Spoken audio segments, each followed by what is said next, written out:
Hello and welcome to Movie Theater Time Machine, the show where insanity runs practically through this podcast, but it practically gallops.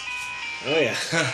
Today we cover a great one, and starting the month of Day in the Life podcast, we look through movies that happen within the period of a short period of time. We start with Arsenic and Old Lace. I'm Nick. I'm Kaz. I'm Dan. I'm Joss. And this one here stars Cary Grant, Priscilla Lane, Raymond Massey, Peter Lorre, John Alexander, Josephine Hall, Jean Adair, Jack Carson, Edward Everett Horton. I've been practicing that all day because I almost said Edward Norton.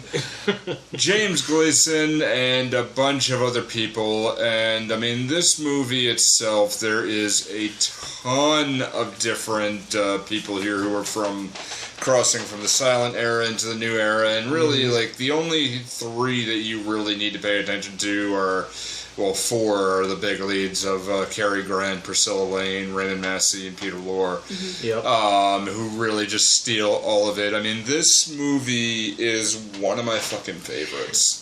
I didn't realize how dark it was, so I appreciated it so much. It starts off kind of goofy and silly. It's just like, why are you so embarrassed? If you love this girl, marry her, and then just stuff starts getting piled and piled and piled. It's just like, yes. Holy crap, this is dark as hell. Yeah, but you keep laughing the whole fucking way through. Absolutely. There's a couple moments where I'm like, ooh, now I'm scared. Okay, now it got scary. This is scary music. Oh, wait, no, he fell down. Good. All right.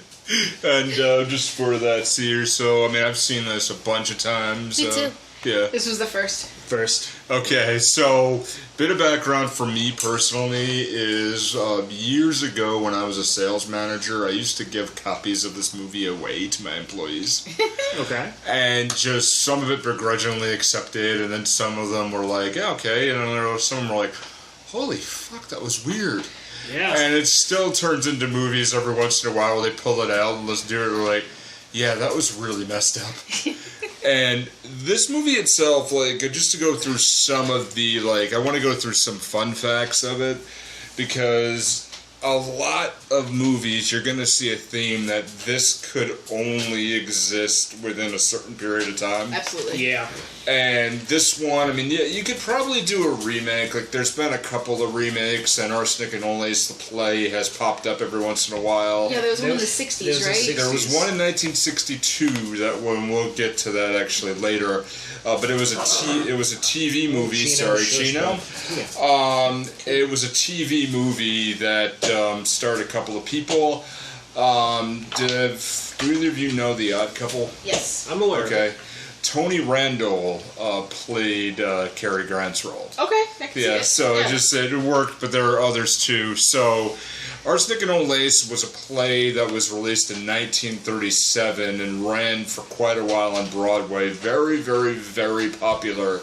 But it is a direct reaction of World War II and is very, very, very contained to this world. Yeah. For that particular period of time. So World War II actually plays a big success in it because these, like, farce, melodrama, comedies came out around that time where the whole world is like, fucking hell, what just happened? Right. We need to get our mind. We need to, like, try to think of other things. Yeah. Escapism, and, like, one blog actually compared this period of time to, like, 9/11. Yeah. Where a lot of comedies, a lot of screwball comedies, and actually we're going to get to one, which I was very, very happy that this movie is compared to, when we get to Waiting later in the month. It's a movie that is set in Halloween, and yeah, I thought that was pretty cool. And yeah, it is one of those, but it is set particularly to mid-40s Brooklyn because it has the Dodgers winning the pennant on Halloween. Yes. Which the Brooklyn Dodgers, actually got to thank one person from former employee of mine and fan of the show, Bill, who actually lived in Brooklyn at this time. And he explained this all to me, and he's like, yeah, the Brooklyn Dodgers were just notoriously the world's awful baseball team, but everybody loved them. It's like they suck, but there are suck. Right. And it's the joke is that the Brooklyn Dodgers are so bad that they have to extend the series, the season for a few more weeks to give them a chance. And I just kind of dug that, and I'm like, okay, that's funny. This film was created by, this one was directed by a guy, Frank Capra, who plays a big part in this because one of the things in this is the lead in it, Cary Grant, hated this movie. Really? He absolutely hated the way it came out because it was way too whimsical for him and he played it way too silly. And he asked Frank Capra if you can edit some of his scenes down where he's being a little sillier. Okay. And just do it, but I think it would lose something if they edited out. I agree. Too much of the goof. I agree, but if you just narrow it down a little bit, but the thing is this movie was made in 1941, released in 44. Why so long? Here's the thing: is the play Arsenic and Old Lace was still coming out, and that with no spoilers. The Kesselring company actually asked Warner Brothers to hold off for a while and just say, hey, let the play run out, then release it. Because then, more of it's going to come out. So it was supposed to be a big-time, easy thing, but he hated it because it was Cary Grant, and I know you read a lot of Cary Grant stuff, but he played it, he played comedy, but he was more straight-laced, and this was sort of a little out of his element. Very, very much so. He took himself very serious. He took himself, well, not really. He was more like the self-deprecating sort of comedy, not the silly, slapsticky, whimsical kind of comedy. Yeah. Okay. It was like sarcasm rather than this. Like, this is sort of, he played a little sarcasm in this, but then he just started going wackadoodle. Yeah. So this is basically... Well, I'm going to get ahead of myself. I was going to call it... We'll get to it. No, it's okay. I mean, he plays this very out-of-element type character, but it's just so fucking funny. It is. It's just so goddamn funny all the fucking time, and it makes me laugh. It's one of those that I would definitely watch again. So there's some of these movies that we've watched that I'm like, nope. Yeah. I'm talking about you, Ocean's 11. Yeah. And even some of the ones we've seen that were good, it's just like, I enjoyed this movie, but I think I only really need to enjoy it the once. Right. Yeah. And then there's other movies that I've seen a billion times, like Who Framed Roger Rabbit, that kind of stuff. I can, quote that front to back. What's really funny is one of the movies that came up when it was the if you liked this, then you will like was What About Harry? The Problem with Harry. I mean, and I was like, I fucking love that movie. So okay. It follows along the same lines pretty much. It's still it's that dark style comedy that just really. It really does play a difference, and one of the major things with this is World War II fucking happened. Right. And Frank Capra was an Italian immigrant who was absolutely frickin' fanatical about the U.S. military. So, because it was our homeland got attacked. Right. So it's like, okay, they attacked my homeland now, I'm going to go. Right. So he enlisted in the military and was kind of on his way. However, since he was tagged with Warner Brothers, he got a little bit of leeway, so he didn't have to go right away. Okay, yeah. So, because Warner Brothers also did a lot of the U.S. government propaganda films. Oh, big time. So they're like... They had some sway. Yeah, so the agreement is yes, if you guys are drafted or enlist, you can go, but... we'll meet you in the middle. Yeah. In some ways, because you're doing so much for us.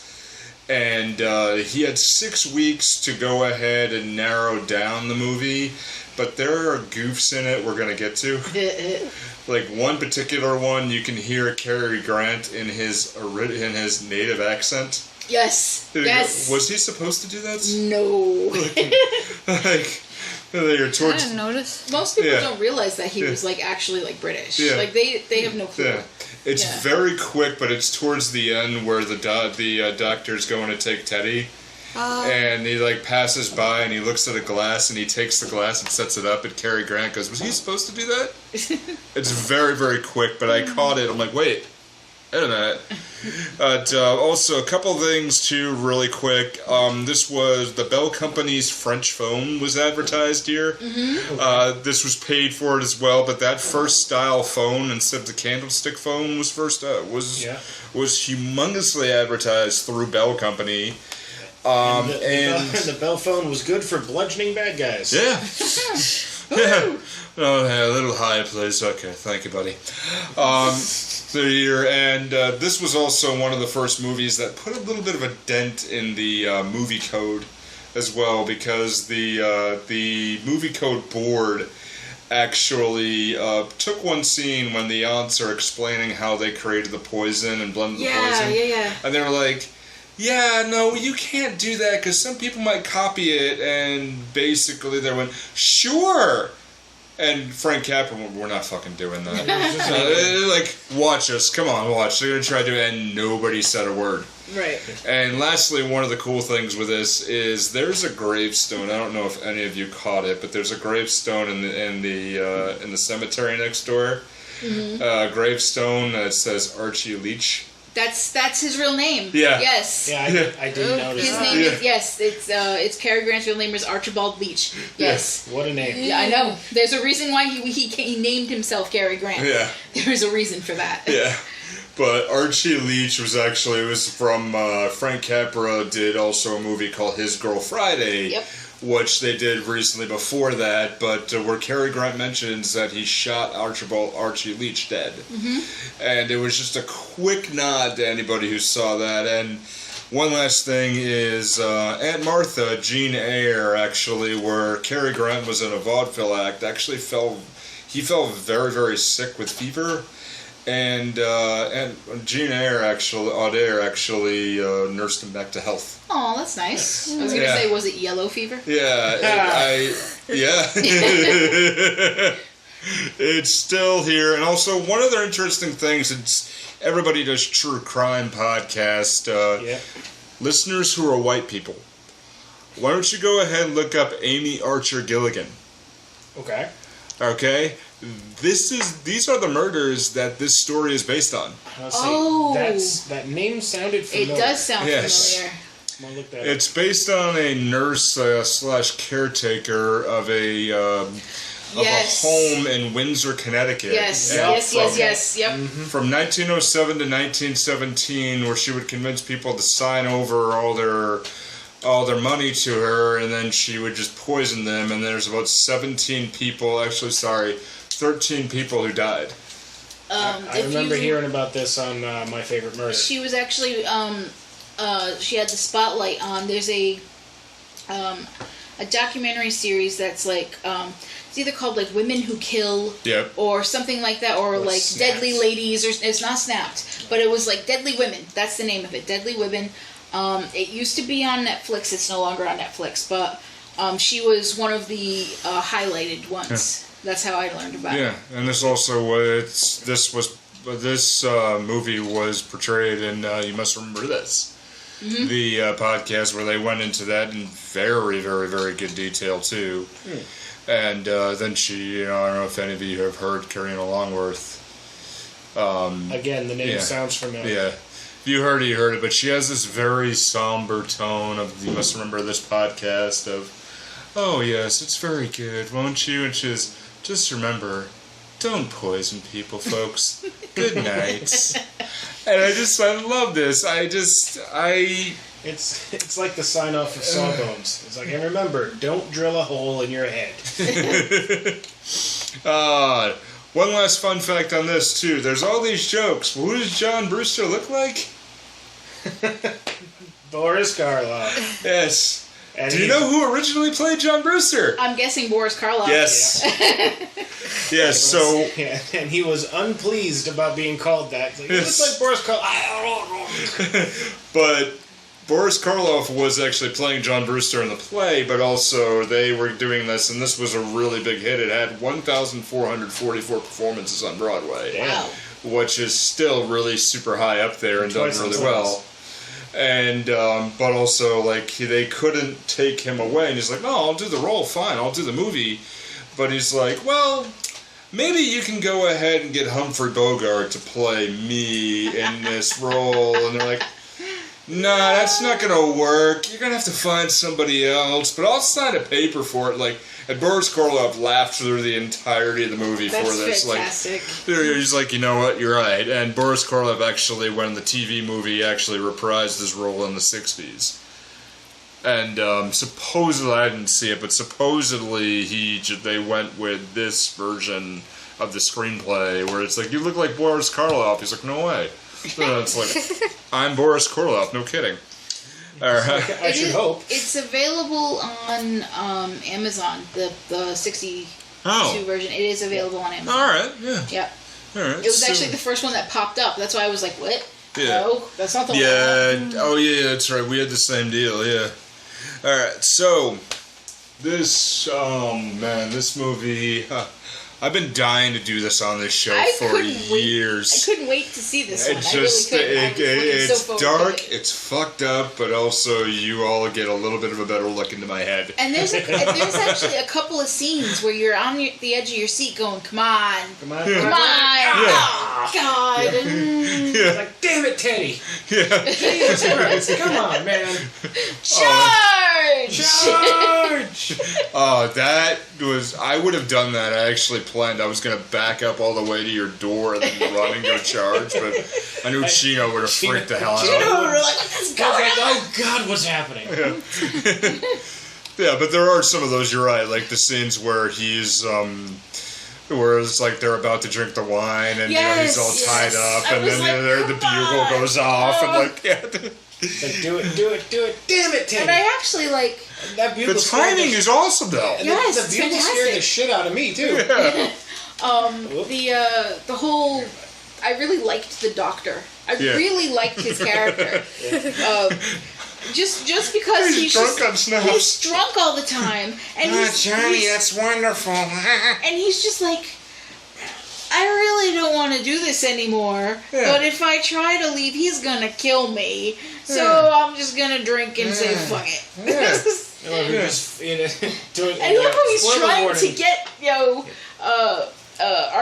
was about to call him Archibald. Mortimer. He's like keeps trying to go like. You need to leave, Mortimer. This is not your place to be. We also did actually a whole month of Peter Lorre movies, yeah. So just definitely go back and look at those because those were fun. Those are fun and stupid. I like him just as an actor. He's got the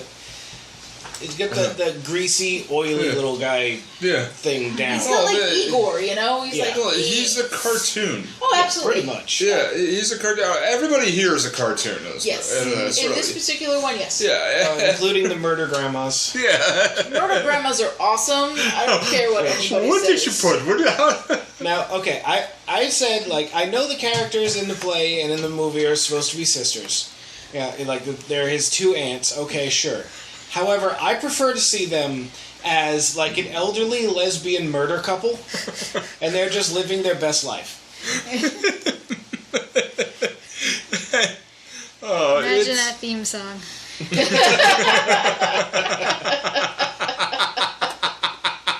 Murder couple, double trouble. Murder lesbians. No, if you're gonna do like the jazzy little like 50s, 60s, like they're a couple, they're together, they're a couple of lesbians who happen to murder people. You know, that's basically what it would be. And there'd be cartoon caricatures of the two of them, like sitting at a table with a man, and then pouring him some wine, and he dies, and they just happily drag his body over to, the door. Panama. To Panama. We need to dig more in the Panama Canal. Oh, bully! I need to dig another lock. Okay, I absolutely loved the fact that he was Theodore Roosevelt. Yep. Absolutely loved it. Simply because I watched How I Met Your Mother. Yeah. The other day, I was watching like the last season of it because even though it's terrible, I still watched it. That's still technically a day in the. That's actually a day in the life. That's a day in the life season. Yeah. But there's the episode where it's called what the hell? Gary I don't Blah know. something. I can't remember his name. That was the name of the episode, but they talked about how Ted has this whole thing about Teddy Roosevelt. Yeah. And him and this guy were fighting with the girl to get this girl because they were all talking about Teddy Roosevelt. And I literally watched that the day before yesterday. Yeah. And then he started doing Teddy Roosevelt. I'm like, I know what he's talking about. There's a lot in the script that, some of it's got to be a little lost to time. Oh, definitely. With, where at the end where it's like, oh, I know some people who, I've talked about this movie with before, says, Mr. President, your term of office has ended. Is it March the 4th? Right. That was the original inauguration day. So it wasn't. Right. It wasn't January. Yeah. I figured it was I figured that was like an Ides of March joke. Yeah. Well, sort of. Yeah, but it basically was the weather was just the warmest to have people. Fair enough. And also, you couldn't really protect people from the elements that well, Right. so it just felt, okay, is it March the 4th? Is he joining me here? No, is he moving into the White House before I get to leave? Who? Taft! I literally did the Taft joke. I made it before it even came out. Yeah. I made it at the very beginning of the movie. When as soon as I was like, oh, so who's he going to be? Is he good? They going to say he's Taft? Yeah. And Dan was like, what? And I'm like, just go with it. Yeah. One thing I did like about the treatment of the character, the Teddy is Mortimer's brother, who firmly believes that he is Theodore Roosevelt. Right. He's not, but he's Yeah. What is his actual name? Is his actual name Teddy. Teddy? His So actual okay, name so is Ted Ted okay, Brewster, so yeah. but he Well, In the Ted credit- Brewster. In the credits, he wasn't credited with the first name, just the last name. Right. But Yeah. anyway, he Or it was full in delusion, believes Yeah. he's Theodore Roosevelt, and I liked the treatment that they did of him. Yeah. Yeah. That definitely. nobody shot him down about it. Yeah. They just okay, just roll with it, Yeah. because that's actually a fairly healthy way to for someone Yeah. who's that far lost into like a delusional state. Yeah. That's a more healthy way than saying no, you're not. You're Bob. You're whoever. It's like no. It's like okay, just roll with it. As long as the delusion isn't hurting anything, it's perfectly okay. Well, It's a healthy way to do it. And there's one of the beautiful lines in the movie here where it's like, well, we Josephine Hull, who is a fantastic actress in her own right. Wasn't she in Harvey? Yeah, she was the Aunt Harvey. Yeah. Yeah, but Harvey. I think that's a movie that's just I would love to revisit. That's Obviously, tremendous. it's not as dark, Yeah. No. But but you'd like it. I think Yeah. if you like this movie. yeah. Oh, it's very, very, very much like it. But the so you're like, well, we tried to get him to see that he was George Washington just to get a change of pace, but then he stayed under his bed for 2 days and he was And nobody. he wouldn't be anybody. Yeah. I liked how he knew his future and he had a copy of his biography. Yeah. Yes. I haven't done this yet. Oh, wait, I haven't done this yet. Let's go. Yeah. It's written, that's fine. Look at you. We're going to Africa. So, this movie starts out, we're at the Baseball game. yeah, we're at the baseball game. Yeah, There's a lot of It's people like, okay, yelling. Halloween day, and you have the buttons, our bums, which is just awesome out of big butts context. and I can't lie. It's just awesome out of context in general, but the Brooklyn Dodgers win the pennant in this fantasy world. It's Halloween day at 3 p.m., and it settles into this area. You have Mortimer Brewster and his lovely wife, Elaine, soon to be at the courthouse, but he's hiding.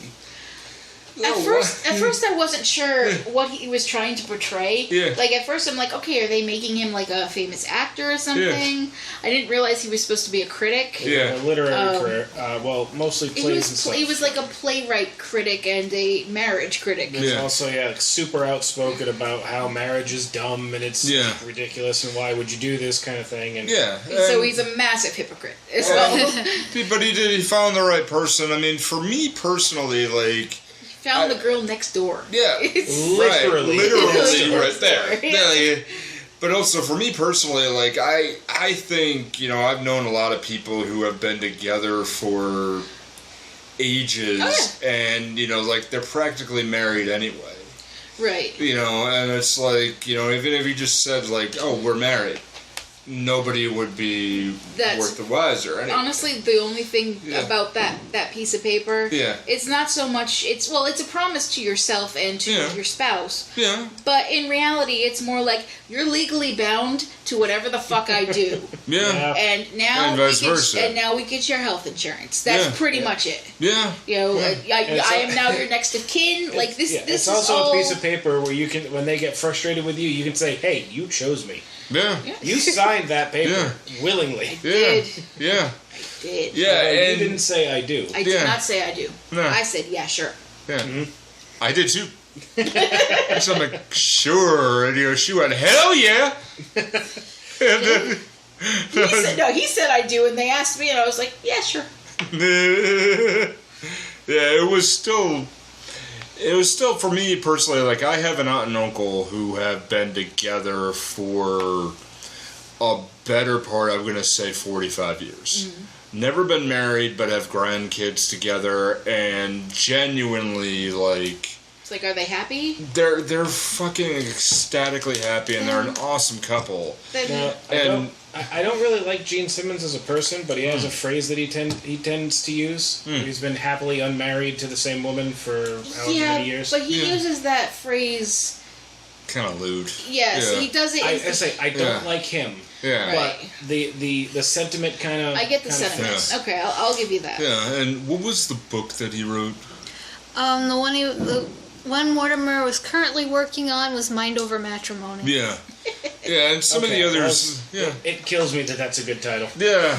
It's, You hate when that happens. And, like when a video game or a movie has a really, really good pun, and I'm just like, I hate that that's great. He actually he hates it even more when it's a TV show or a movie he hates. Okay. Quick, very brief aside. Joss is basically obsessed with Full House, Full House. And the new Fuller House that has come out on Netflix. Yeah. And I'm allowed my secret pleasures. In one episode of Fuller House, It's DJ tries to like get her kid to open up to her and ends up like pretending to be someone else while they're playing Rocket League. She pretends to be like a 14-year-old boy, so with she can really unconvincing low boy voice. So she could talk to her son, so he would open up to her, and because her son's a teenager and he won't talk. And he plays Rocket League, so she starts playing Rocket League, and she's good at it. And she named herself Doom Buggy. Doom Buggy, and I'm like, God damn you, that's a good name. I hate that's a good name. That it was good. He hated it so much, and I was just like, I get why you're upset. Yeah. But at the same time, ha ha. Damn it. Anyway. I get you. So it's Halloween Day, Mortimer and Elaine get married, but there's a great thing where it's like they're almost going to call it off. The reporters are there, and they sneak into a telephone booth where the guy's still there. He's like, get the fuck out of here! What do you do? How do you fit 3 people in one of those booths? But this is the thing about this movie a lot, and this is why we're not going through everything about this movie. Oh, God, because so we could be here for days. It's the visuals. It's like how they're talking, and then suddenly they realize there's this guy in there. Yep. Like, oh hey, right, sorry. Yeah, and it's like, get out! Like, and then they continue their conversation. Right. He grabs the phone. Goodbye, dear, and then like. Cary Grant also is this thing where he has the innate ability to speed talk 5 or 6 different phrases in the span of 10 seconds. Yeah. And it's like, wait, what? Okay. Yeah. So that's what he was trying to do. That's why we had to watch it with captions on. Because it's like, wait, time out. And the captions are still trying to catch up with him. Yeah. Because he's speed talking. That too, yeah. The man speed talks. And it's in almost every movie he's in. He speed talks. So. Yeah. Yeah. Yeah, it's still fun. So it's like Elaine and him get married. They go to her father's house. They could tell the father's the local minister. And he's not. which none too pleased. Yeah, which doesn't come up too much, but still kind of funny. Yeah. But then daughter, the girl next door. I mean, I understood why. Here's my thing. I was like, I understood why they made the plot like this. Yeah. Yep. Not so much the marriage thing. I thought the marriage thing was kind of odd because it's not really brought up. It's not really brought up any other time. It's like I can understand him being. Honestly, I can understand people being like. Not opposed, but like a little bit afraid of marriage because it is a commitment, and if he's a commitment phobe, then he's going to obviously try to stay away from it. But he meets the girl that he really wants to do this with. He loves her. But I didn't understand why they had to throw in the constant anti-marriage writing because it didn't really make any difference to the plot. That is more in the play. Okay, that makes more sense. Except when he's looking for his notes. Yeah. Right. Well, he's looking for notes because he has notes in the book, and he usually sat in the windowsill. And then he wrote from there, and while he's looking over the graveyard, and actually he was writing the notes, he's looking at Elaine. Right. Okay. And it puts it more in more importance in the play. Okay, that makes more sense. Yeah, because there are some things, like we're looking at it, like even Kaz was asking, like, why is the Brooklyn Dodgers so important here? Right. Because it's Brooklyn.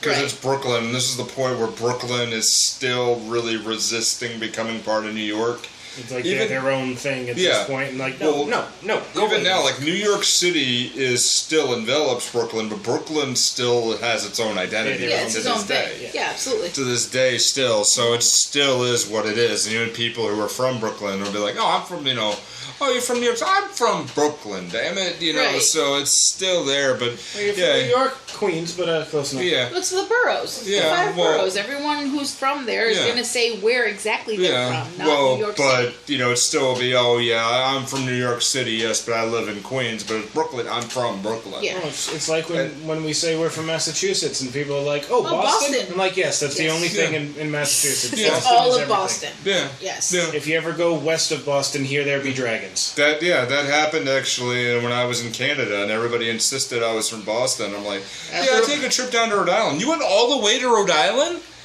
How do they know the distance? It's literally 2 miles that way. Yeah.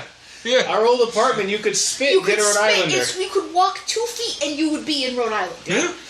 Yeah, I know. I know. It's like I've lived closer to it too. Yeah. And I think it's really funny that they said that you. You're from Boston. Yeah. You don't have a Boston accent. No, I don't. It's like, no, there's a reason for that. I don't have a Boston accent. Kaz does not. Dan does not. Why? Because we're not from Boston. Yeah. Although there are a couple of words occasionally, like both of us will have words that we can't say. Like anymore. one word. What? Hora. Yeah. For me, it's stuff like Junior. Yeah. I say weird. Yeah. Yep. Yeah. I mean, I do. There's a couple, but. So here we are in the beautiful time. We go to this picturesque, beautiful house with these 2 old ladies, Sweet Abby and Martha, happy old ladies who are fixed up for life. There's this, they have this room for rent sign, and just the way to get people in, but they'll give you the shirt off their back if you needed it, and take care of everyone because they got money to beat the band. They're fine. But you do have Teddy. You do have Mortimer's brother who lives with them, Teddy. Who reenacts the Battle of San Juan Hill, charging up the stairs, literally yelling charge and having a bugle. Like every time he goes upstairs, it's charge! Honestly, the actor who played him, I think he enjoyed that. He was having a grand time.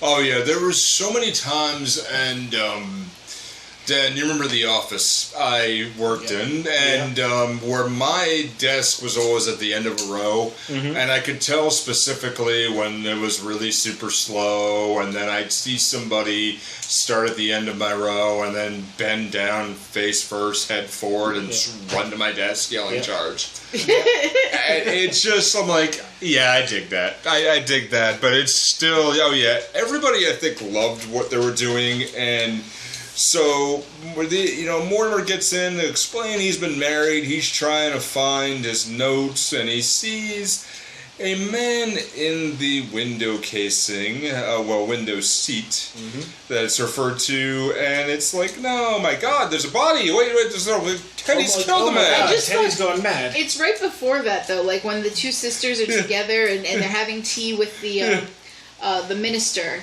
and they have a very vague conversation about, I did something alone today, and it's, where did you put him? Well, he's in the window seat, and it's like, wait, what? Actually, one thing I wanted to point out, Teddy playing, was it Mozart on the harpsichord? Yes, that was so weird. That felt like Castlevania music to me. Just like the way the harpsichord sounds gets that whole kind of 8-bit, you know, kind of thing going with me. I'm like, I've played this level. Yeah. Oh god. And Teddy is just getting, you know, he seems like he's just a little crazy, but then the police stop by to talk, and then... And he's hairy eyeballing everybody. Yeah, what's the meaning of this? Anyone notice the numbers pinned on the police's uniforms for 6'9"? I did not. All right. Giggity. Nice. Yeah, so they explain what happened, and then the minister's sent away, and then they ended the suffering of a man. Later we find out that there's been 12 different men. Yes. But lonely men who don't have any family. And they're just doing a service to them. Yeah. They're helping them. But it's the explanation later that every single time has me almost falling off my seat. Is when she explains it to John. Yes. And we'll get to that when we get to it, but that was such a dick waving contest. It was great. But it was, you know. You can't count South Bend. No. They have 12. You have 12. It just... You can't count South Bend. He died of pneumonia. Yeah, he would have died of pneumonia if I hadn't shot him. Look, still, you can't count South Bend. Now, Abby and Martha are setting up to have dinner to celebrate the fact that Mortimer's been married. Mm-hmm. Why she didn't call the girl over right away, and we're not really going to talk about that. But they do have this, and they explain here, there's a dead man in the window seat. He's freaking out the whole time. Where's the dead man? I love the fact that his first thought was that Teddy did it. Yeah. So he was just Teddy's killed him. He's killed him. We need, we need to definitely have him committed now. Yeah. And they're like, no, dear, Teddy didn't kill him. No. We killed him. He's like, excuse me, what? Teddy did. Wait a minute, what? Yeah, and that is the first visual. It's just, you could watch this on mute and just watch Cary Grant's face of just like... Oh, it's fantastic. Ping, like, you know, all of a sudden it's just like fantasy and reality just clicks, and all of a sudden he just gets what's going on. I love his shocked face. An audible thunk. Wait a minute. His shock face is really good. His shock and confused face is just like... Yeah. Wait a minute. Wait, what happened? What? Yeah, but it's the way they describe it, and it just reminds me of, I'll tell this briefly, of like my grandmother and her friend Rose, who are two old ladies who are in their 90s, who will tell it exactly like it is and not give a shit who knows, and will just describe something. Yeah. In general, and they went ahead and like Rose was one of those, like she always like made cakes, and she showed up at my grandmother's apartment. She made this giant cake. She's like, "Oh, I'm gonna make you here's a piece of strawberry cake too," and of course I ate it. It was lovely, and they's like, "Okay," and then you know, I described I was the point in time where like we weren't. I don't think we were getting married yet, but I think we were just about ready to move in. The cake is made of people. You know, they're like, okay, and then Rose is like, well, my dear, you know, you have to be able to have a lot of condoms, and the way you're sitting, you're probably not going to have the small version, are you? Oh my god. You know, like... How do you respond? And I did the Cary Grant face, I'm like... What? Go, ladies, checking on my package. Like, and these two are fucking hysterical. My grandmother is totally deaf at this point. She's like, I'm sorry, what happened? I'm like, nothing. Like, I am deeply uncomfortable. And but the way they describe this murder is like, no, you know, there's a dead man in there. Well, you're happy to know he wasn't dead when he went in there. He was dead beforehand. It's like, No, he did He that. died right there in that chair. On this chair. Oh, this chair. No, he's there. This is the 12th one, isn't it, dear Martha? 12? Yeah. What? No, there's 12th here. Yes, he's a Methodist. Oh, he's a Methodist. That explains it. Are they just going through the different Christians? One by one? Like, what is happening? Gotta catch them all.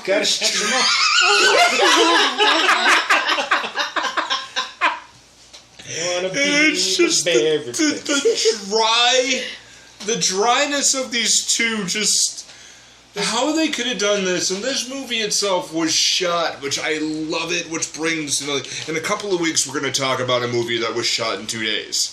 I love That this. is an iconic one, and this movie was shot in 3 days. I love it. And how many of these, at the time, film was expensive as hell. Right. And it still is, but, how they did that and how Josephine Hull is looking at somebody dead in the eyes. And doesn't crack up laughing. Oh, God. I couldn't do it. Yeah. I would not be able to do it. So it's, they have the elderberry wine with arsenic, citrulline, and just the pinch of cyanide while they're getting acquainted. Just a pinch. It's arsenic, strychnine, and Just Cyanide. a pinch of cyanide, cyanide. and a pinch of cyanide. It's a pinch of And cyanide, I'm just like, too. dang. Yeah. And See, cyanide, every time I hear that, I think of the Twitch streamer Cyanide. Yeah. And it's a very different situation. See, you think that, and my first thing was like, with arsenic specifically, if anybody's ever read or seen Flowers in the Attic, Oh. yes. that's how the mother kills her son, is Yes. by poisoning donuts with arsenic, and arsenic is sweet. Yeah. So yeah. It tastes like... So is lead. Yeah. Just so you know, that's why Yeah. lead paint is so dangerous, because kids would literally suck on windowsills Yeah. and get lead poisoning. Yeah, it's... Yeah. It just sounds like an old-timey insult. Like, go suck a windowsill. Yeah. Yeah, it does. Definitely does. Yeah. So, with this, then what they do is they take the bodies, they bury them in the basement, but they tell Teddy that there's a yellow fever victim, and there's parish in the building, and the building of the Panama Canal. So there are 12 graves, 12 locks, and they're going to have service. And Later. they're marked Yeah. with flowers. Yeah.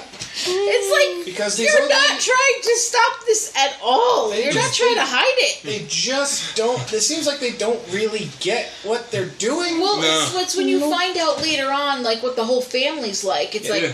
oh. Like, madness does not run through this family. It takes its time getting to know everyone intimately. It gallops. Yeah. Yeah. It's the line there. Insanity runs in my family. It practically gallops. Yes.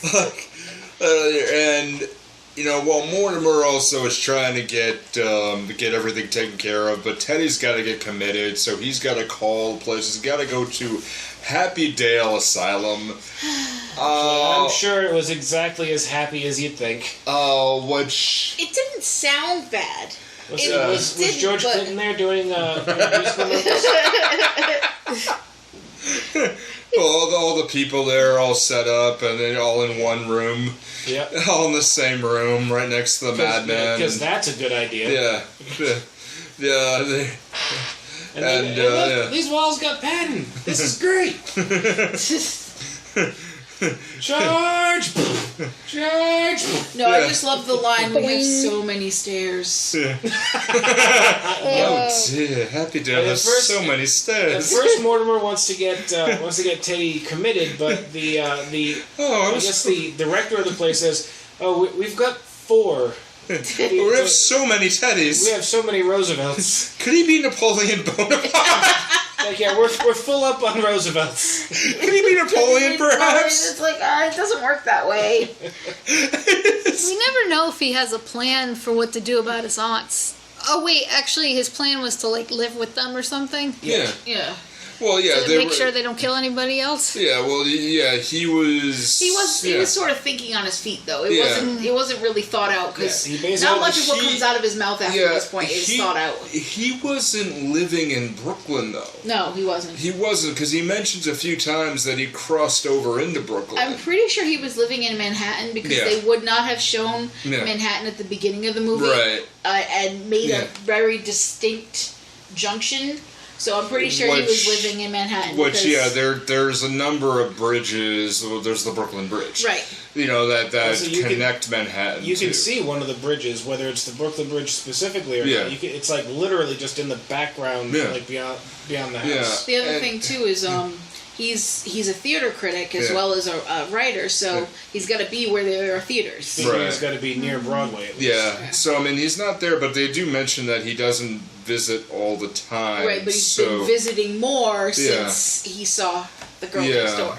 And so he visits occasionally. So maybe he would have stayed. But then they go ahead. He talks to a judge. He tries to get everything taken care of, and then. Okay, here comes the tension and suspense, because then we're met with Raymond Massey.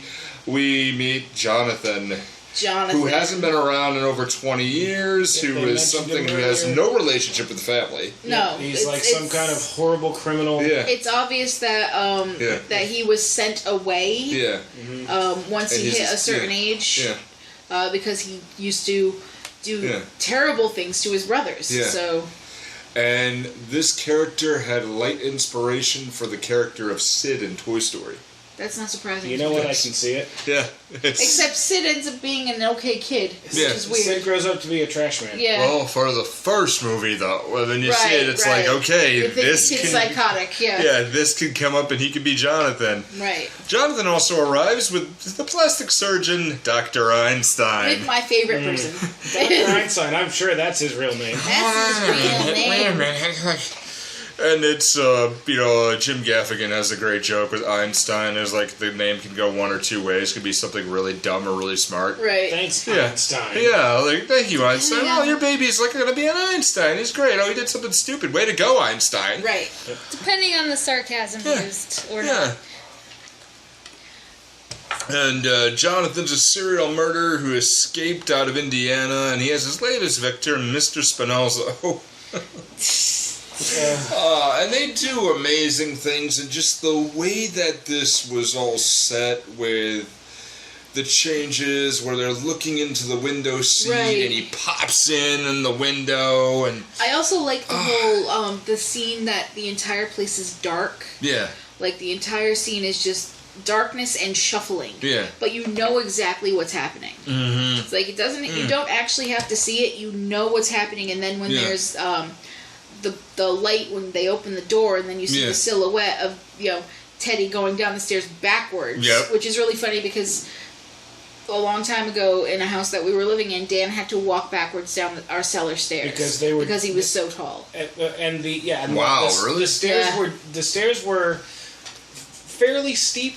And just like the actual there were shelves. There were shelves on the way down. So if I went down straight, I'd clothesline myself. So I had to walk down the stairs backwards, and half the time I still clonked the back of my head. Wow.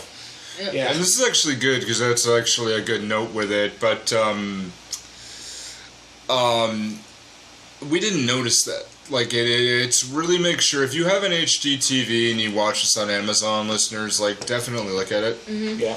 But the whole time as this is happening, of course, Elaine is whistling, the bridal tune. Yeah, because they were supposed to run off on their honeymoon. They were supposed to go to Niagara Falls. They left the taxi running. They were supposed to be gone by 5 o'clock, and then all fucking hell broke loose on Halloween. Yeah. And let me point out one thing real quick. Yeah. At one point, there's a bunch of kids getting candy from the two old ladies. Oh my god, at the beginning of the movie.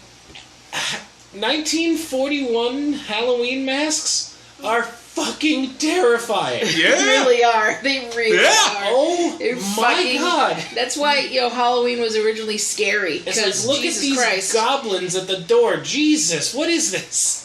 And here's the thing, a lot of those were handmade. Oh, that's not surprising at all. Oh my god, it's horrifying. I was wondering if the one with the big ears and the mustache was like Clark Gable or something. You know what? That was probably true. That was probably true. Clark Gable was kind of wild, too. He did have really big ears.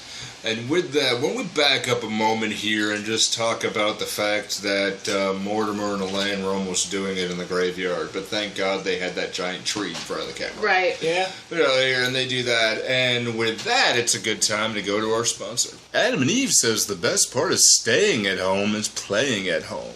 Take advantage of your downtime and choose almost any one item at 50% off. And when you do, you'll get 10 free boredom-busting gifts, including 6 spicy movies, a 3-piece bonus kit, and best of all, it's delivered free discreetly to your door. Discreet.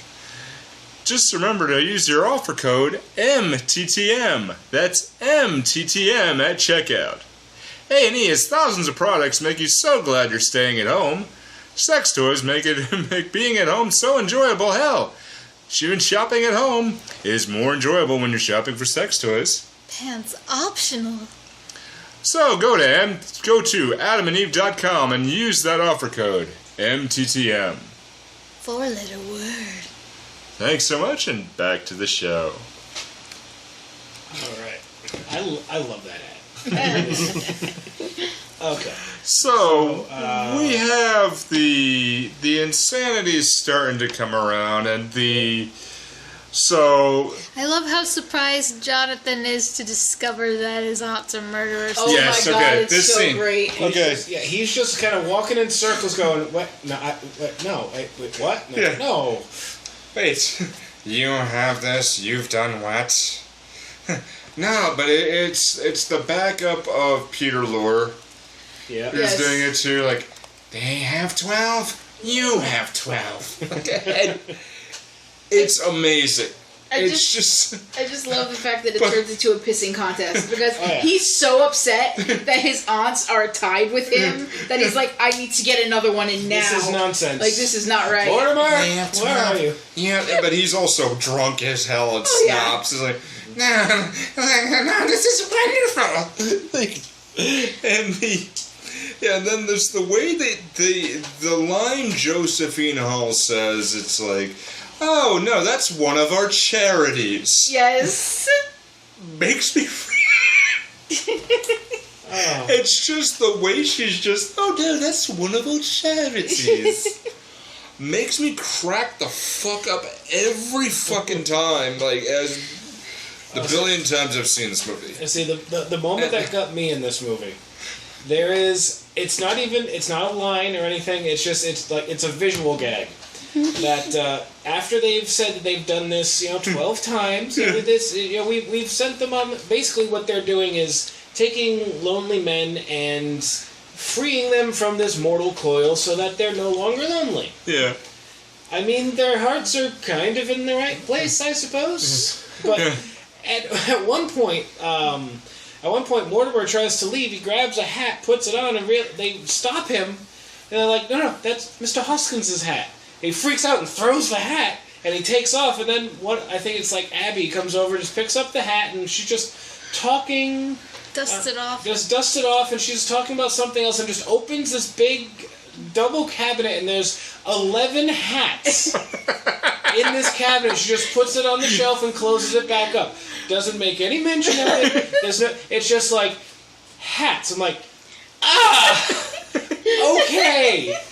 What the hell? It was great. Yeah, that's the scene I knew you were gonna crack up. And it's like, you got me, movie. Yeah. Okay, you got me. My favorite scene is actually close to where we are right now, because when Mortimer starts talking about how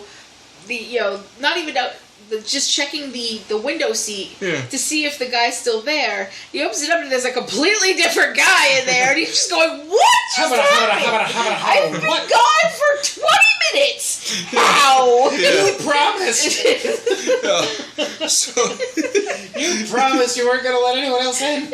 Yeah, and he does say he doesn't want anyone in. Right, and then too. Just please don't do this to me, dog. Before that happens, though, when Johnny comes in. He basically threatens his aunts. He sends the aunts to bed. Yeah. And they have this idea where they're going to bring the body in through the window. Yeah. And while they're outside moving the car to bring the body in, you've got Teddy who comes downstairs and moves the first body down the stairs, falls down the stairs with him. But he brings him down, and then you've got Peter Lorre inside, and he's standing inside the window box. Yep. And he's just like, wow, okay. And then what happened to his leg? Then the lights, but it's all in, like, you know that he's in the window box, and then the lights go out again. It's dark, and you hear shuffling and movement, and then you hear, okay, yes, like, I have his leg. Okay, yes, and then I think, what is it? They find what's her face, the girl next door. I think they find Elaine. She shows up. So really quickly. Yeah.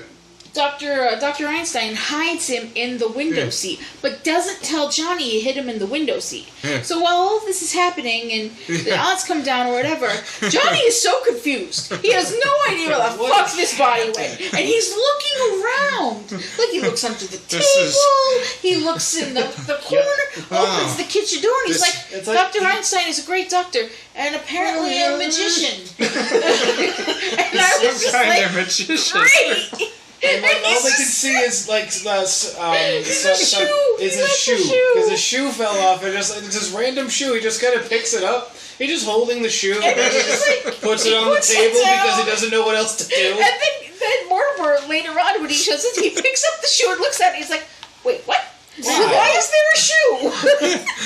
Because like this entire movie could just be like the slow mental breakdown of Mortimer Brewster. Yes. As everything just kind of like tink, tink, tink, tink, tink, then dominoes. It's the slow mental breakdown of the taxi cab driver, too. Yeah. Oh, yeah. And through this point where he's waiting. How high did that meter get? It got to... The last one was like $25. Yeah, $22.50. Which it was one of the first, and then it was $22.50. It's like, oh, that looks great on you. Not the suit, the bill. And the point that I love about it is where he runs out and he's gonna go get the papers signed. He's got to go see the judge. He's got to go see a doctor to get his papers signed for his brother, and he makes the taxi driver call him a taxi. Yeah. And he does, and then he's confused. Wait, what the hell? What? The taxi driver does it, and then realizes, wait, I'm the taxi driver. Wait, I'm an idiot. So it's $22.50, right? Yeah, $22.50 in 1941. Yeah. 1941. Let me fix that because I put 44 because I'm a doofy. 1941. Calculate. Wait, I thought the movie was... The movie came out in 44, but was filmed in 41. Made in 41. Yeah. So in 41, that cab bill was $392.44. I had one of those. I have had a cab bill that high. Was that for the Georgia trip? That was in Georgia. Yeah. When you get off the plane in Savannah, and there are no rental cars to be found in all of Savannah, you take a cab 75 miles. Ooh. Yeah. I'm sure that cabbie was super happy about that. He was just like, I'm going to do this for you, and I'm not, you know what, I don't even want a tip. We'll just get there. And after a while, he was like, okay, I'm going to shut the meter off, and I'm just going to give you like a roundabout figure. Yeah. And we were like, okay. Thanks. Yeah, we had one in Philadelphia the first night, and we booked a hotel room for one night that was like way out in East Bumfuck, Philadelphia. Mm-hmm. Yeah, and it was it was $87. Jeez, yeah. And it was just one of those where like, wow, we made a mistake here. Right. And then lucky enough, the next day we found a dude who was nice enough from Uber, and he's like, look, I'll charge you $50.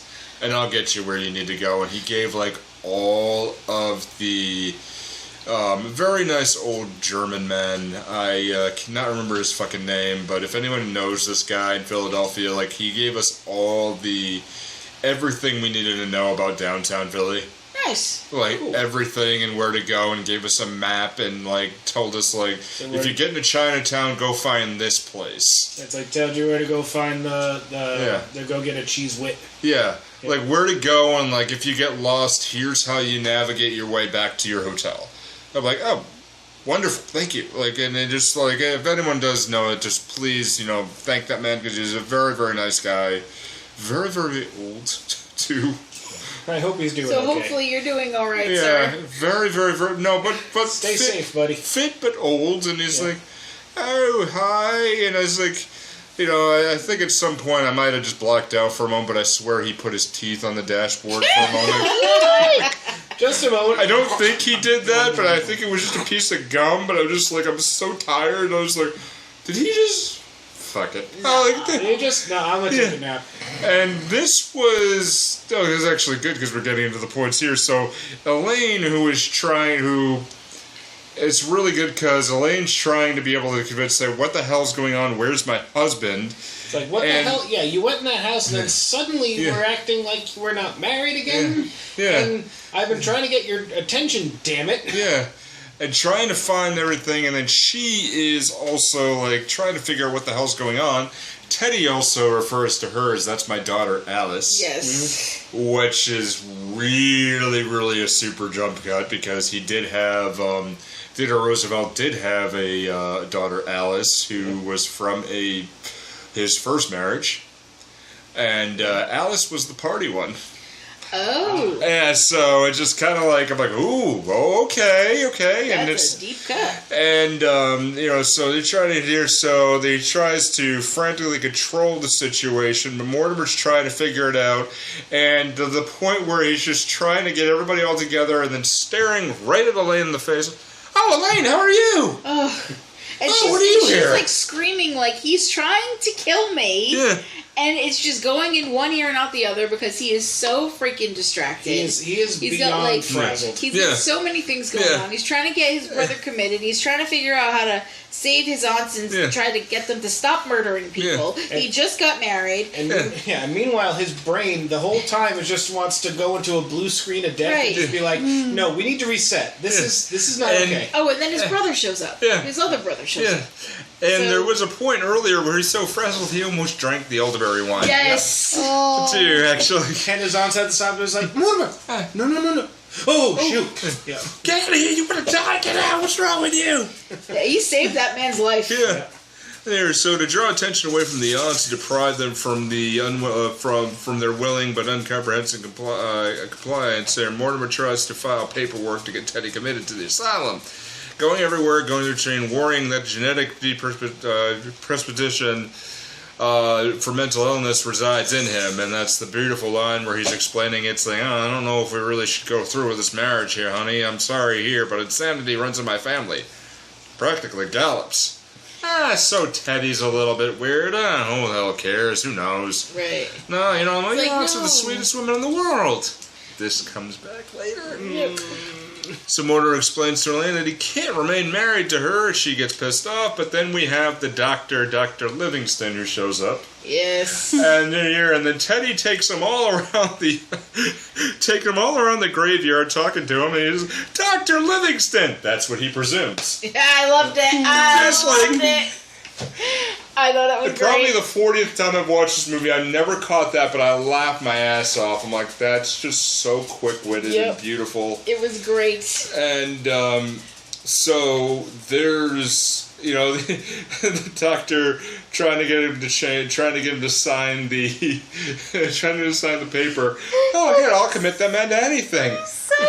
Taking the doctor around the middle of the night. Not there yet. Oh, God. There, what's the matter with him? Oh, I'll commit the man to anything. I just been appointed ambassador to Bolivia. Oh, yeah, I love that. And imagine this guy staggered home going, what the fuck just happened? What is going on? And then we have the cops show up because Teddy Roosevelt went ahead and blew his bugle. Again. And then Jack Carson came in, Officer O'Hara? I wanted no, the other one. The younger one. I want to say Rupert, but whatever.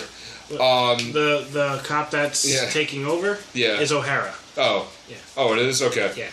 All right, yeah. So O'Hara is a piece of work, too. Yeah. He's writing a play about himself. Yeah.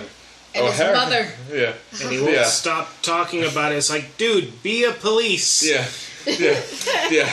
This dude the is scene where literally... he's describing it's like, I'm in grave danger, right? Somebody has a knife. And you're like, He's exactly the same. Yeah.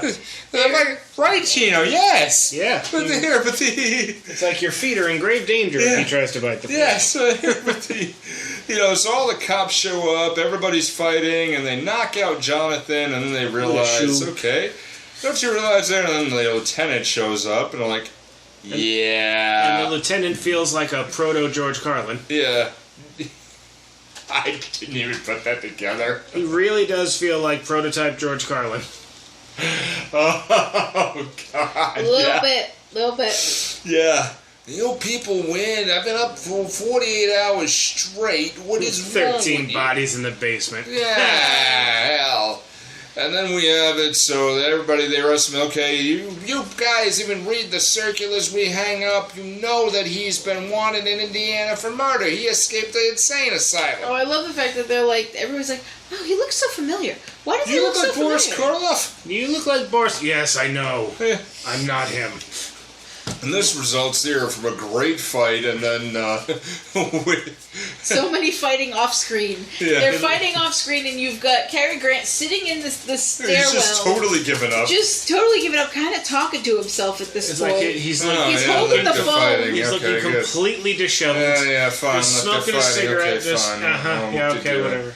Hey, could you Yeah. hold that phone just a little high? Thanks. Yeah. You're gonna give me the phone. Okay, good. Oh, thank you. Okay, fine. Yeah. They're here, and this is really blue screen of death, or just like what I equate it to is like older TV where the visual has gone out, but you can still hear something. Yes. Just like he's just totally like. Here. That's the part I found really funny, actually. It was when he's just like sitting there like, so this is my life now. I would say it feels more like an old landline phone if you leave it off the hook for too long. You hear the beep, beep, beep, beep, beep, beep, beep, beep. It's like, yeah. That's just Cary Grant's mind trying to cope with everything that's going on. It's like, this is all right. This is what's happening here. He's very lucky that the aunts want to go be with Teddy, though. Yeah. Yes. That works out really Well, well. they find something, though, is that the lieutenant looks at the papers and sees the papers are no good because he signed it Teddy Roosevelt. Oh, It's like, yes. Teddy. I damn love it. how they have to trick him. Yeah. They tell Because him it's code. It's code, Yeah. and it's a secret, Yeah. and it's like spy stuff, and He's like, I mean, I like spy stuff. It's great that they do that. It's really smart, like to get him to sign that name. Yeah. But good lord, Yeah. Oh, Teddy, what's the rest of you? Crow? Yes, Bruce, yes. oh yeah, it's that It's a cockamamie Brewster, thing. I was yeah. like, sure, yeah, we'll go with that. Yeah. Oh, wonderful. Okay, good. There, but it's also the where you convince him to sign it in secret. Yes. There, this whole time, though, the doctor is in hiding and just waiting to escape. He's just like hiding in the room upstairs, hearing all this chaos. We kind of skipped over the whole thing where Mortimer comes back. Yeah. And gets tied up. Yeah. And is going to be murdered. It's by right his here, brother. actually, but no, it's. In a really upsetting way, because they don't tell you exactly what they're going to do. Yeah. But there's But you instruments. see the instruments. Yeah. It's like, those are Yeah. forceps. Oh, no. Yeah, but it's the Melbourne way or the Right. London Does it have to way. be the Melbourne way? Yeah. The man in London was just as dead as the man in In Melbourne. Yeah, but also I was tied up that if he struggles, he continues to choke himself. Yep. And again, listeners, this is That's how we lost Carradine. David Carradine. Yeah, I almost wanted to put him as my fantasy casting, but it'd be too close. That's great. Yeah. But you have David. Yeah, shit. Sorry. So you have Mortimer there, but then again, dear listener, this is also just where the visual has to come into play. Yes. It's just where he's looking and trying to tell him something, and the cop is trying to tell it, And tell him a story. And no one will take the gag off of him And I'm because sorry. You walk into a house. Yeah. You see these two random dudes. Yeah. And the person that you've come to talk to tied up with a gag in his mouth. Yeah. And you don't think anything is weird. No, but he's still new cop to the beat. And you have that where he's trying to describe the play. Jonathan wants to stab him. He's describing a perfect stabbing. This is also a goof, too, by the way, because it was written that Cary Grant was supposed to spit out the gauze in his mouth and tell him, look, come on, but he couldn't let it out. Oh, God. And he just like, okay, let's just roll with it. And he couldn't just spit it out because of the way, but his visuals are just perfect. And it's like where he's describing it and where he's walking around in the damn chair, still tied up. And there's another goof, too, because when they say, you look like Boris Karloff, and he pushes the cop who pushes Cary Grant, and Cary Grant falls ass over tea kettle spinning there. That wasn't supposed to happen. There's a still shot of actually where you have Frank Capra, who is behind Cary Grant, catches him before his head smashes to the floor. Jesus. And it's just really, it wasn't supposed to happen, but they're like, holy fuck, that's gold, let's just keep going. Let's keep going, because it works. And then we have Abby and Martha who are just saying, okay, we've got to go ahead and take care of things, and we've got to go with him, and this is just god-awful, we want to be with him. And, the whole time the cops are talking about there's 13 bodies, but their biggest gripe is that one of them is a foreigner that's buried with a Methodist. Right, yeah. It just... So upset about that. But it did amazing. No, it's buried. I will not have that here. I will not do a double funeral for a foreigner. Yeah, and we're skipping a bunch of stuff here. This movie is chock-a-block full. So much. Yeah. Like we can't cover everything. We're covering a bunch, but there's so many little bits. Like track this movie down. We found it on Google Play. Yeah, we watched it on Google Play. Yeah. And it's on Amazon. It's fairly cheap, and I mean there's play versions of this on YouTube as well. There's the audio version on YouTube, which I might have to rip because that just seems so awesome. There's a lot of it, but this is actually one of those, and we're purposely holding a lot back. Yes. And but the Abby and Martha are really concerned with it because, not only do they have to leave the house, but they want to be with Teddy, and that'll make them very happy, but they have to discuss with Mortimer a big family secret. Yes. He is not a Brewster.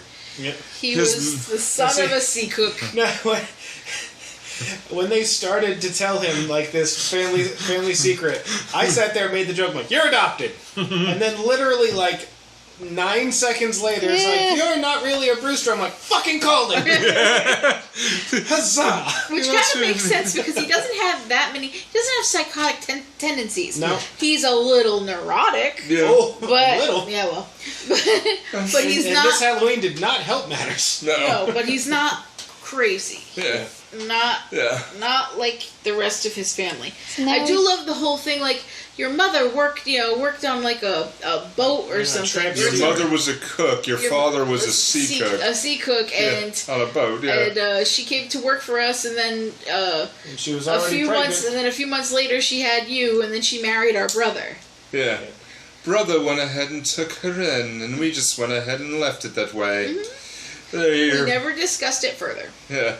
Then he's all jovial, happy, and then running out, and then Elaine also finds all the bodies, and she's freaking the fuck out, as you do. And this is actually the scene where it's very typical of most 40s movies. Yes. If you're going to shut up a girl, you're going to kiss her and keep kissing her until she forgets what she's talking about and just kind of molds into you. That's a very standard 40s and 50s movie. Wait, that doesn't work? No. I can't say I haven't tried. I just get the evil eye over here. But it's the fact that when he's kissing her and they go outside and the cab driver's just trying to give the... He's right here. It's like, dude, personal space. Yeah. Personal space. Mold him, and then... I was like, are you going to kiss him? Like, I was half expecting Cary Grant to stop kissing her and start kissing him. Because that's how close they were. Yeah, Mortimer, oh, Mr. Brewster here, I'm not here. And then she just starts kissing him and then falls into it. I'm like, okay, Elaine's got a little bit of a fetish here. Yeah. She's got some. She's a little gothier than you think. Yeah. She likes making out in the graveyard. She's so pretty. Yeah. Yeah. We also discovered in this movie that my wife has a type. I totally have a type. I really do. Grace Kelly. Yep. And Priscilla Lane. She's so pretty. Oh, something for sepia tone blondes. I think so, yeah. Weird. Alright. I don't know why. No, They're pretty, though. she wasn't. I'm not arguing the facts. I'm not arguing that at all. No, I mean, very pretty. she was a part of the Lane sisters, too, so, I mean, it also was, like, 1940s style sex symbols, and... They were, like, I can see it. She was in, like, 2 other movies. Yeah. With the other Lanes, like, it was, like, called, like, 4 Sisters, and then, like, 4 Weddings. Oh, yeah, there's 4 sisters, and then 4... I looked up her filmography to figure out who she was. Like, this was, like, her 3rd to last movie. Because, like, then she got married. I think it was, like, in 48, she was her last movie, and then she got married and basically followed her husband around because he was in the Air Force, and she would do, like, USO shows and stuff. And then they moved to Massachusetts. Yep. Yeah. They settled in New England, I think Connecticut somewhere. Nope. Then Andover, Massachusetts. Oh, all right. And that's where she died. Actually, it's not very far away from me. Lawrence. Yeah. It's not very far away at all. A couple hours, maybe. Yeah. But yeah, she was a part of that, and also had a contract with Warner, but. Yeah, the Lane sisters also had a lot, but she was in an Alfred Hitchcock film. Which one? Saboteur. Oh, I didn't see that. I didn't realize that was Hitchcock. And I'm sorry, no, that was with James. Saboteur was a movie with James Cagney and Humphrey Bogart. Completely different. My bad. Oh, all right. My bad. But the ending of this, 2 fantastic frickin' lines. I'm not a Brewster, I'm the son of a sea cook. Yep. I'm not a cabbie, I'm a coffee pot. Because that poor cabbie has just been... and he just throws his new wife over his shoulder and then charge! Yep. Gina, running off and then going into the house, and you got to imagine what the heck the Reverend would say at this point. Right, like, what is happening here? I mean, they're married, it's fine. Yeah, but it's still just like, okay, and then they move on, and then that's the end of the movie, and of course, I'm not a cabbie, I'm a coffee pot. It's like, I feel for that cabbie, man. Yeah. He's been having a day. Yeah. Yeah, and you gotta imagine too if he was a See, and it's Halloween, so it's probably cold. Yeah, and you could get other fares as well. Yep. You can imagine if he was an Uber driver. Give this guy 1 star. Or something. Sorry, buddy, I'm leaving. Yeah. You're on your own. And there's so much with this, how they describe that. A beautiful scene where he's about to leave and get all the papers signed, and Mortimer's describing to the aunts, like, not only is this against the law, but it is a very bad habit to kill old men. Right. And it's seriously, folks, the dry wit in this movie is fucking phenomenal. Yes. It really is. It's one of those that's gotta be done. I hope. There's a playhouse in Newport that does plays randomly every once in a while that gives like a buffet food. It always has like, the most of its crowd is old people in the year, but we went with a group of people. Actually went with some colleagues from work, and our boss treated us to it because it was damn cheap. Yeah. Okay. And it was like we watched a play, and then they treated us to all the food we could eat, and then had a little sideshow thing. Okay. I want to see these people do this play, because this is one of the funniest fucking things. And we didn't even cover half of it. No. Honestly, it's just be prepared. I mean, somewhat it does drag its pace. It takes its time telling the story. Yes. Yeah, it's like over 2 hours long. It's it's actually just almost 2 hours. I think it's shy by like a couple minutes. Yeah, it's just there, but it does feel like it's a little bit. But just sit with it, enjoy it. Yes. And take it all in. There's so much to giggity. There's so much to heck. I couldn't let that go. See, a lot of times when I'm watching movies for the podcast, like eventually I'll kind of grab my phone and I'll start doing like IMDb searches or whatever, just kind of get myself a little distracted. Yeah. It didn't happen with this one. Like I was just I was kind of hooked in for the whole thing. Like I only missed like a minute when I went downstairs to get food, I think. Yep. It is so damn funny. It's one of the best I've ever known. That's why I still recommend it. It's so damn good. It's so goddamn good. Everything about it. We covered the broad strokes, and if you think that's a lot, watch the movie. There's more. Oh, there's so much more. Oh man, but it is so fun. So we're gonna take a quick break. Tell you about 4041 Media. Some other podcasts you can listen to. We'll be right back. Hey everybody, thanks so much for listening. Movie Theater Time Machine is a part of the 4041 Media Group with podcasts like Sake Your Crime and Free Your Geek, which you can check out at 4041media.com. That's all squished together one word, and the numbers are written as numbers. Now it's time to tell us what you think. If you got an opinion or wanted to know what's coming up next, find us on Facebook, Twitter, and Instagram by searching for Movie Theater Time Machine. Now our podcast will always be free. To subscribe and share. But if you'd like to help us build a bigger, better podcast, not to mention our confidence, you can find merchandise designed by me, Kaz, at Zazzle. Or check out the Kaz Foxen's Animal Shop at Zazzle for cute animal gifts and pet supplies. Thanks so much, and back to the show. And keep in mind you also have the historic Pinstripe Show, as well as Honest Fitness Talk with your trainer, Nick. That's me. Alright, so we have fantasy casting. Oh, well. I'm trying to think. Like I've been thinking about it at work today, and I couldn't really come up with anything. Like I'm trying to think of where like the patron saint of 4041 Media could come in. I got that.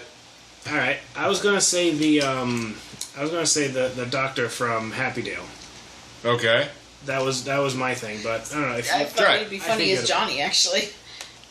Oh yeah, okay. That was mine. Yeah. Yes. We'll go with that one then. Do you want to roll? Okay.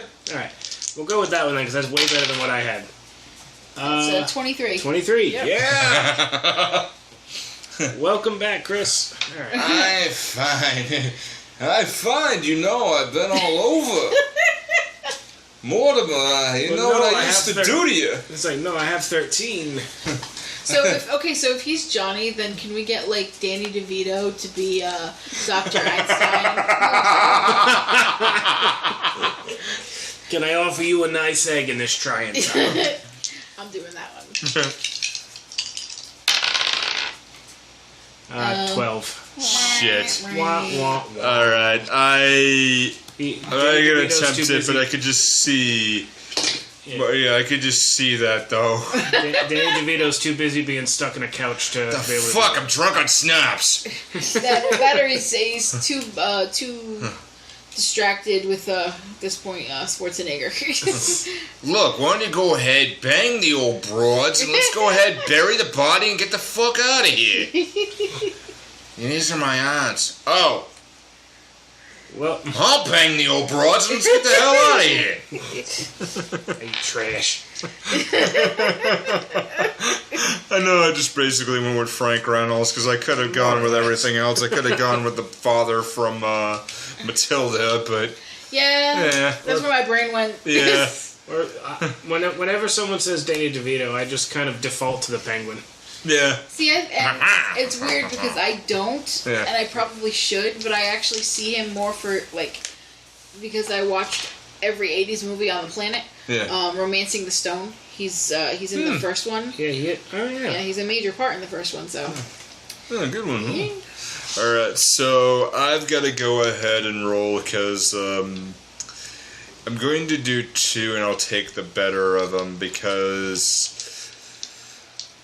Cary Grant hated this movie, and he wanted to have Jimmy Stewart in that role. You are reading my mind. Yeah. Like, legitly. You know what? I absolutely can see that. Yeah, This is a very Jimmy Stewart. If this one goes high or we crit for it, I will just accept it. Yep. But I do have another one too. So let me see. 26. Yeah, That works. All right, now I'm gonna keep that. Yeah. Not a crit, but it's there. Yeah, it's All right. What was Arsenic and Old Rabbits. Yeah. Just the whole, other one. The whole Arsenic and Old Lace thing, like. Every time I hear the title of this, I just think of the Velociraptor from the Runaways, named Old Lace. Yeah. The other one I had was Jack Klugman. And, yeah, some of you may not know who Jack Klugman is, but he played Oscar in The Odd Couple opposite Tony Randall. Oh, okay.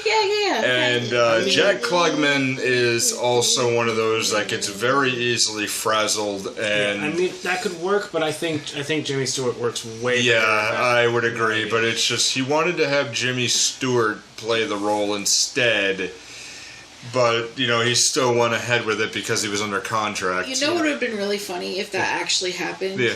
I guarantee you Stewart would have been nominated or won an Academy Award. And they would have just gone up Cary Grant's ass because he never won one. Just went up his ass sideways. The rivalry would have been fun. Yeah, Yes, it would have. That would have been it, though. Like, he would have done it. They would have gotten all these awards for it, and he would have been so fucking pissed off. You would have heard, like, just from the back of the like in the audience somewhere during the Academy Awards, just Cary Grant. Are you fucking kidding me? Oh, Christ, what? Was he supposed to do that? I got one. All right. What do we got? Okay, for Teddy, Robin Williams. Yes. God, yes. 17 and 9 is a 26. Yeah. Hold on. And nothing much would change. No. No. He's been Teddy Roosevelt. Yep. Like a couple times. Oh, God, Three that's times. right. Yes. Three times. He was. Yes. I've never seen those movies. I just They're know great. of it. I've seen the first, and I've seen bits of the second. I saw like half of the first one because it was on TV. Rami Malek's in it. Yeah, I know. Yeah, but no, rent it. Rent it and watch it, because you watch it on TV, they cut a lot of crap out. Right. Mm-hmm. But it's really, really good. But him doing nothing would change. It just, I would say it'd obviously be a little less weight, but it's just he has that Probably comedic talk timing. faster. Oh, God, yeah. Yeah, my original idea was to have Robin Williams in the Cary Grant role. Just God. But it just that would be too much speed. That would just be way too. Yeah. I mean, he's a little. What's the way I want to put this? His character is a bit. High. Yeah, but that's not what it. No, he's like. Much? He's off kilter. You know, he's very much. Jittery. He's not. Yes, jittery, but fragmented. That's what I wanted to say. Fragmented. Okay. The character itself is fragmented, and then when he if finds you out add what Robin, his aunts are doing, you add Robin Williams to that, and you have just utter chaos. Yeah. You will never figure out what's happening after that. Robin Williams is a chaotic neutral god of just ramble. Seriously. No, but him as Teddy Roosevelt, I would agree with that one, Fox. Yeah. That's here, oh good, here, like add like a little more. Oh good, I need to have my signing clothes. Oh man, I miss Robin Williams now. But this movie, I remember what I was doing when I found out it happened. I was playing Dungeons and Dragons online. Yeah. Not a very good game. Nah.